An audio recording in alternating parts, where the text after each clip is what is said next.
Auden's head felt heavy, her vision foggy, but she couldn't stop from staring at the trees, at the man who wore a calm thick with memories that hadn't hurt her.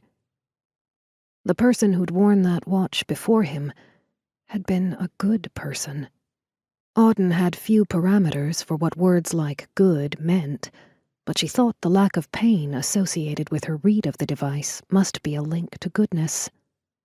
Her thoughts splintered without warning, the edges fraying until she couldn't remember why she was looking at the soaring trees with their dark green limbs and thick trunks marked by natural patterns and textures she could almost sense against her palm.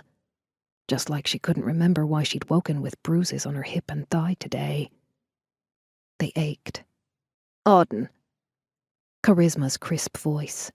It took a second or two to penetrate, but once it did, Auden forced herself to look away from the trees and to the older woman who had been her mother's right hand for so long that she was present in Auden's earliest memories. Charisma Y was intelligent, rigid in her views on psi perfection and the importance of bloodlines, and excellent at her job. She'd also been long enough in Auden's life that Auden never forgot Charisma, even when the rest of her memories fractured.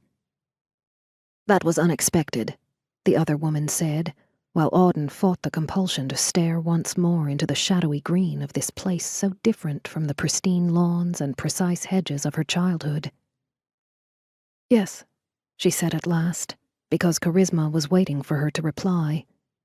The truth was that Auden didn't know what she was replying to, had already lost track of the conversation.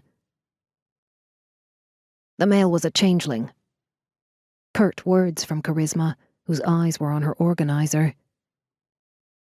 He made an offer on this land. Auden stayed silent.